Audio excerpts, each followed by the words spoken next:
गया आज शाम को। बड़े दुख की बात यह है कि उसी युवा के छोटे भाई का 6 महीने पहले मर्डर हुआ था। 22 मई को इनके छोटे भाई का मर्डर किया गया था। जब छोटे भाई का मर्डर किया गया तो इनके परिवार ने लिख के दिया था पुलिस को कि इन लोगों से हमें पूरे परिवार को खतरा है, हमें सुरक्षा दी जाए और हमें इन लोगों से बचाया जाए। पुलिस ने कोई कार्रवाई नहीं की और कल इसके बड़े भाई का भी मर्डर हो गया। ये बेहद दुख की बात है कि ये चल क्या रहा है। यहाँ पे जब मैं अभी इनसे मिलने के लिए गया तो पता चला वहाँ पे कई सारे लोकल लोग मौजूद थे। उन्होंने बताया कि पूरा नारायणा एरिया जानता है। ये 5-7 लड़के हैं जिन लोगों ने पूरे इलाके के अंदर गदर मचा रखा है, सबको परेशान करते हैं, लेकिन पुलिस कुछ नहीं कर रही है।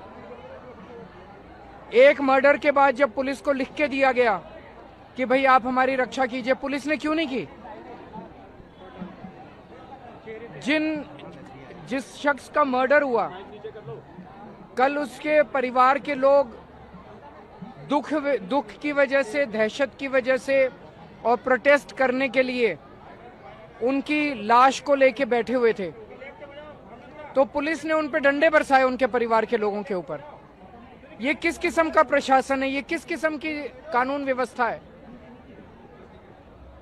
पूरे दिल्ली के अंदर कल 3 मर्डर हुए हैं अलग अलग और एक अटेम्प्ट टू मर्डर हुआ है। तो पूरी तरह से दिल्ली के लोग असुरक्षित हो गए हैं।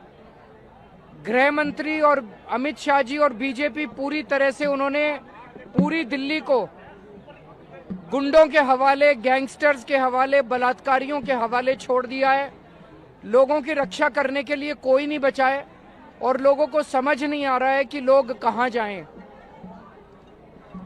हम केवल दिल्ली के लोगों की तरफ से मैं केवल हाथ जोड़ के बीजेपी वालों से निवेदन करना चाहता हूं कि दिल्ली वालों ने इस तरह का माहौल कभी नहीं देखा था, जब पूरी चारों तरफ अफरा तफरी मची हुई है, जंगल राज है, कोई किसी का भी मर्डर कर सकता है। जब पता था कि जिन लोगों ने छोटे भाई का मर्डर किया है वो बड़े भाई, उनके परिवार के और लोगों का भी मर्डर कर सकते हैं, तो उनके ऊपर कार्रवाई क्यों नहीं की गई? 6 महीने बाद दूसरे भाई का उसी परिवार के अंदर मर्डर हो जाता है, सुन के भी बहुत दुख होता है। तो अमित शाह जी, बीजेपी वाले, कृपया दिल्ली के लोगों को सुरक्षा दीजिए। दिल्ली का बहुत बुरा हाल हो गया है और दिल्ली के लोग बहुत असुरक्षित महसूस कर रहे हैं, इनके लिए कुछ कीजिए।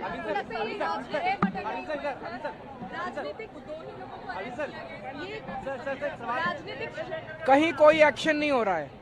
गैंगस्टर्स के केस में भी जब मैं बिजनेसमैन से मिलने गया, उन लोगों ने बताया कि जो 2 लड़के 3 लड़के मोटरसाइकिल पे आते हैं और गोली चलाते हैं दुकान के ऊपर, उनको तो अरेस्ट कर लेते हैं, लेकिन उनको जिन्होंने भेजा, जो फिरौती की मांग कर रहे हैं, वो कहीं अरेस्ट नहीं हो रहे। जो एक्चुअल गैंगस्टर्स हैं वो कहीं अरेस्ट नहीं हो रहे। गैंगस्टर्स के नाम सबको पता है, कौन गैंगस्टर्स हैं जो दिल्ली के अंदर जिन्होंने, वो कहीं अरेस्ट नहीं हो रहे। यहाँ पे जो लोग हैं वो उनके खिलाफ कोई कार्रवाई नहीं हो रही।